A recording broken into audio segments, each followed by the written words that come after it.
Eu sou a Monalisa Perrone e esse é o Item Mais da CNN.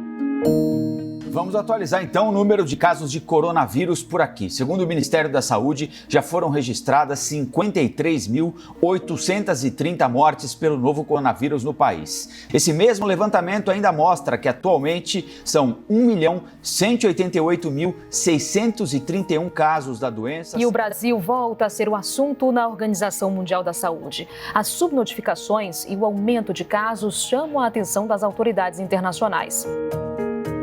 São Paulo pode ter mais de 1 milhão de habitantes infectados pelo novo coronavírus. Para ser exato, 1.160.000 pessoas, ou 9,5% dos mais de 12 milhões de paulistanos. É o que mostra o resultado parcial de exames por amostragem feitos pela Prefeitura para descobrir se há subnotificação de casos na maior cidade do país. Hoje, no momento da gravação desse episódio, 53.830 pessoas morreram por Covid-19 no Brasil. Esses são dados do Ministério da Saúde. O Brasil é o segundo país do mundo com mais mortes pelo novo coronavírus. Estamos atrás apenas dos Estados Unidos. E quando a gente fala sobre os casos confirmados, o Brasil também ocupa a segunda posição, com uma marca inacreditável, gente. 1.188.631 casos do novo coronavírus. A nossa curva de casos acumulados continua numa crescente e mesmo assim nós estamos vendo, várias cidades do país adotando medidas de flexibilização, indo no rumo da reabertura. As principais praias do litoral de São Paulo reabriram para práticas esportivas, com medidas de distanciamento social, mas algumas cidades estão descumprindo as regras do governo do estado e indo à justiça para permitir a entrada de turistas. Começa a valer a partir de hoje, no Rio, a segunda fase do plano de flexibilização das medidas de isolamento da prefeitura. Nela, de acordo com o plano de flexibilização, voltam a funcionar escritórios, hotéis, hostels, comércio ambulante também, que aquelas pessoas credenciadas, logicamente, além de também competições esportivas. E claro que também a gente vai falar sobre o processo de retomada pelo país durante a pandemia. Você acompanhou aqui ontem que o governo do estado de São Paulo disse que quer retomar as aulas dentro das escolas em setembro. Aí no Ceará, a ideia é voltar um pouco antes, em agosto. Aí se você vem para a cidade de São Paulo, o prefeito Bruno Covas disse que bares e restaurantes podem reabrir na semana que vem. Por outro lado, Porto Alegre, por exemplo, deu passos para trás. Bares e restaurantes estavam abertos, a partir de agora só podem funcionar para entrega. Como a gente fala sempre aqui, Cada região do país com uma situação diferente. Além dessa crescente de novos casos confirmados e de mortes causadas pelo novo coronavírus, nos últimos dias tivemos 2 estudos importantes indicando números altos do que? De subnotificação aqui no nosso país. Um desses estudos foi realizado pela Prefeitura de São Paulo e o resultado foi o seguinte, preste mais atenção ainda a partir de agora. Mais de 1.160.000 pessoas que vivem na capital já foram infectadas. Isso corresponde a 9,5% da população. Mas o número oficial de casos confirmados da capital paulista, nesse momento, é de 138.339. Se a gente levar esse estudo da prefeitura em consideração, o número real, coloque essa palavra na cabeça de novo, real de infectados pelo novo coronavírus na cidade de São Paulo é mais de 8 vezes maior do que o dado oficial. Vou repetir. Eu sei que você poderia voltar aí, mas eu vou repetir para te ajudar. Se a gente levar esse estudo da prefeitura em consideração, o número real de infectados pelo novo coronavírus na cidade é mais de 8 vezes maior do que o dado oficial. Outro estudo sobre subnotificações foi feito pelo Imperial College, instituição britânica focada em ciência, engenharia e medicina. A partir do número de mortes registradas no Brasil, esse estudo calculou que o número de casos no país pode ser 3 vezes maior do que o declarado, ou seja, mais de 3 milhões de infectados. No Item Mais de hoje, eu recebo o neurocientista Miguel Nicoleles, que chefia o Comitê Científico de Combate ao Coronavírus. O comitê é uma iniciativa de especialistas para acompanhar a pandemia aqui no Brasil e buscar, soluções para atender a população brasileira. Nicoleles, minha primeira pergunta para você não é sobre dados, não é sobre análises. Eu quero saber o que está passando na sua cabeça nesse momento em que nós estamos vivendo. Eu sei que passa muita coisa dentro de uma cabeça tão brilhante, mas o que pensa Miguel Nicoleles hoje no Brasil em junho de 2020? Já emendando, passamos pelo pior, Nicoleles? Prazer em falar com você, muito obrigado pelo convite. Nesse momento, o que passa pela minha cabeça é quando nós vamos acordar para saber que o pior ainda não passou e que é preciso agir de acordo com a situação em que nós vivemos. Essa é a preocupação que eu acordo toda manhã, antes de olhar para qualquer número e qualquer dado, e que vou dormir toda noite depois que eu olhei numa montanha de dados e fico pensando como é possível nós tolerarmos estar vivendo uma situação tão dramática e ainda não temos caído a ficha do que isso significa para o Brasil. Querido, mas quando você fala isso, eu vou confessar, dá um nervoso, dá uma falta de ar, porque ao mesmo tempo em que você, um estudioso, renomado, conhecido no mundo inteiro, premiado, fala isso, a gente vê políticos no Brasil inteiro, não quero nem saber o que está acontecendo no restante do mundo, políticos no Brasil inteiro, muitos engrossando o coro da reabertura. Semana que vem a cidade de São Paulo reabre bares e restaurantes. Como é que alguém come com máscara? Como é que alguém bebe com máscara? Como é que as pessoas que bebem uma bebida alcoólica vão ter a noção do distanciamento de 1 metro, 2, de uma mesa para outra? Como é que a gente consegue digerir isso que você acabou de me dizer com o fato de agora, olhando especialmente para a maior cidade do país? Nicoleles, me ajude, por favor. Então, veja bem, ontem a própria Universidade de Oxford, não sou nem eu falando, nem o nosso comitê, é uma das maiores universidades do mundo há mais ou menos 700 anos, emitiu um relatório, a Blavatnik School of Government, que é uma das escolas mais conhecidas do planeta, de que a abertura brasileira foi completamente caótica e completamente fora dos padrões da Organização Mundial da Saúde. Então, ao mesmo tempo que nós estamos batendo recorde de óbitos, alguns dias atrás aqui em São Paulo, eu ouço alguém que é o responsável por manejar a crise em São Paulo falar, não, que está tudo bem, porque está dentro da previsão de óbitos do mês de junho dos modelos do comitê dele. Eu nunca ouvi falar como médico, cientista, em 40 anos de carreira, que você tem previsão de mortes aceitável, entendeu? A gente trabalha para evitar mortes e a gente nunca se conforma com nenhum tipo de óbito em qualquer lugar do mundo, Uhum.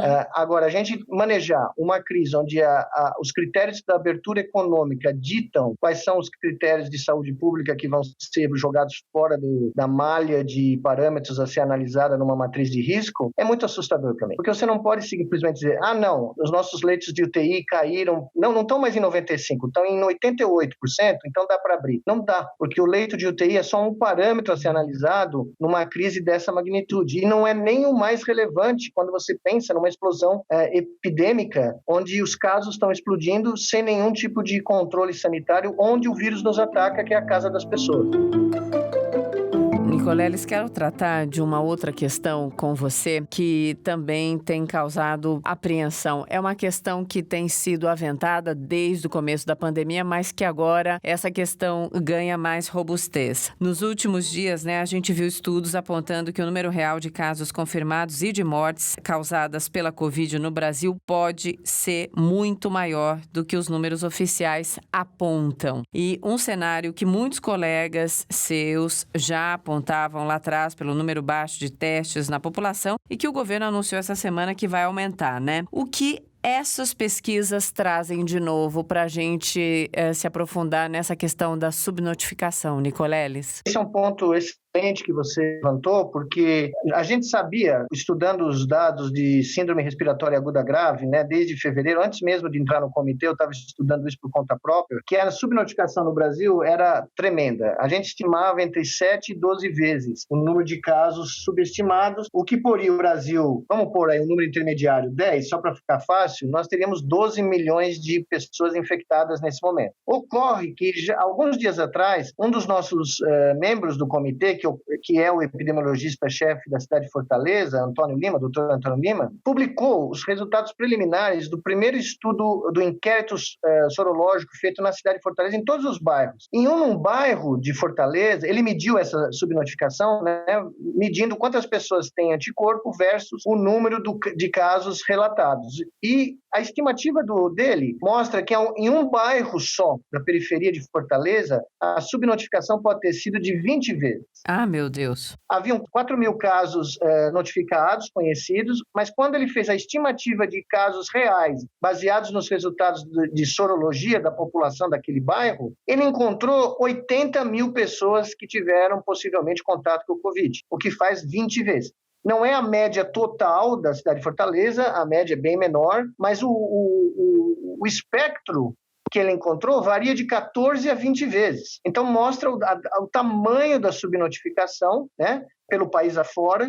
Essa realidade se aplica aqui a São Paulo também. O número de pessoas que tiveram contato em São Paulo está na ordem de 9%. Uhum. E cidades que começaram a abrir e fechar, aqui em São Paulo, Campinas, Sorocaba, elas basicamente mostram que essa abertura foi completamente antecipada, ela não deveria ter ocorrido no momento que ela ocorreu, ela é prematura e o único resultado que nós vamos colher disso é que nós vamos ter que ficar mais tempo numa situação de isolamento social mequetrefe, porque nós não assumimos, e os gestores aqui de São Paulo não assumiram, que nós íamos ter que ficar 7, 8 semanas de isolamento realmente rígido para conseguir sair dessa situação. Veja o que está acontecendo nos Estados Unidos. Exato. Os Estados Unidos está explodindo de novo. Quando você falou sobre essa questão do isolamento social mequetrefe, então está evidente que não é hora de afrouxar o isolamento. Por exemplo, na cidade de São Paulo, a maior cidade do país, onde grande parte dos casos é aqui, o maior número de mortes, os recordes no estado, na cidade de São Paulo. Me ajuda a olhar para São Paulo com essa iminência de reabertura, por exemplo, de bares e restaurantes. Eu aqui, quero deixar claro antes da sua resposta, não sou xiita, não tenho nenhuma opinião relacionada à direita, à esquerda, contra a retomada da economia, eu sou a favor de vidas. Feita essa ressalva, a sua resposta, Nicoleles, por favor. Então, nasci na Bela Vista, né? Então, eu sou paulista, essa é a cidade que eu mais amo no mundo. Eu também. Eu conheço o mundo todo, mas não tem outro lugar para mim que não seja São Paulo, no primeiro lugar da lista. E é inadmissível para um paulistano do Bexiga aceitar que esse é o melhor que nós podemos fazer. Que o melhor que nós podemos fazer é dizer que o número de óbitos recorde de um dia na cidade de São Paulo está dentro do estimado pelo meu modelo matemático, então eu não vou me preocupar, porque 15.000 é o número que eu vou aceitar como sendo, né, aceitável. Isso eu não, como médico, como cientista, mas mais importante, como paulistano, paulista e brasileiro, né? Então a cidade de São Paulo não pode abrir bares e restaurantes, ela não pode abrir igrejas, ela não pode abrir escola, ela não pode abrir nada, porque São Paulo é o maior super spreader do Brasil. São Paulo é a cidade que mais espalhou coronavírus pelo Brasil inteiro por causa da sua malha rodoviária e da sua malha aeroviária e por ser o maior aeroporto internacional do país. Ela recebeu a maior carga de sementes do vírus vindo de turistas estrangeiros e de brasileiros que retornavam da Europa, dos Estados Unidos, e por ser a maior distribuidora de fluxo rodoviário e aeroviário nacional, ela espalhou para o Brasil inteiro. Sim. Então, não é só uma questão do Brasil, de São Paulo, não é só uma questão de proteger São Paulo e a grande São Paulo, que devia estar fechada e trancada há semanas. É proteger o país inteiro, porque se São Paulo cair, cai o país inteiro. Sim. Você não tem volta, entendeu? Exato. Toda a sua grandiosidade, a grandiosidade de São Paulo, toda a dinâmica, a pujança da cidade de São Paulo, ela se traduz para o bem e para o mal. E é importante que a gente, como paulistanos e brasileiros, saiba disso, né? E quando você fala que São Paulo tem essa característica de super espalhar aí a doença para tudo quanto é canto, porque recebe gente de todo lugar, eu tenho uma pergunta difícil. Existe um número seguro, Nicoleles, que permita, então, uma abertura segura também existe isso neste momento, quando a gente olha para as especificidades do Brasil, que são tão díspares? Veja, existe sim, como os americanos gostam de brincar, isso aqui não é nem rocket science, nem brain surgery, tá? O manejo de pandemia é conhecido desde o final do século XIX e um dos brasileiros mais ilustres da nossa história, Oswaldo Cruz, é um dos grandes pioneiros do método de fazer isso, tá? Então, nós criamos no Comitê Científico do Nordeste uma matriz de risco que incorpora todos os parâmetros, 13 parâmetros vitais para você medir qual é o momento de fechar e qual é o momento de abrir, seguramente. Ele é baseado em matrizes da Europa, matrizes que foram criadas nos Estados Unidos, principalmente em Nova York, mas ele é acrescido de parâmetros tipicamente nacionais e ele permite, seguindo os critérios originais da Organização Mundial da Saúde, nós expandimos esses critérios. Eu posso dar um número e dizer, olha, você pode abrir, mas você não pode abrir com menos de 30% dos seus leitos disponíveis. Você não pode abrir com um fator de reprodução do vírus acima de 1. Você não pode abrir com curvas ascendentes de casos e óbitos. E você não pode abrir quando as pessoas não têm dinheiro para ficar em casa e fazer o isolamento propriamente dito. Tá? Então, todo mundo sabe como tem que abrir. A Alemanha fez a coisa, o Vietnã fez a coisa, a Coreia do Sul fez direito, a Nova Zelândia, pelo amor de Deus, a Nova Zelândia. Nós temos como fazer isso, mas tem que fazer direito. Tem que fazer do jeito que é preconizado em todo o planeta. E não tentar improvisar com jeitinho nacional, porque o custo do jeitinho nacional vai ser vida. É o que você falou. O vírus não tem ideologia, o vírus não tem vertente política, o vírus não tem opinião sobre o cenário do pandemônio político nacional. O vírus quer sobreviver. E para sobreviver, ele tem que atacar seres humanos. Nós tínhamos que nos unir como sociedade e pensar em usar o que todo mundo sabe que existe para ganhar esta guerra, porque ela é ganhável. Ela não está perdida ainda, tá? É bom que se diga isso. Ainda dá tempo de ganhar.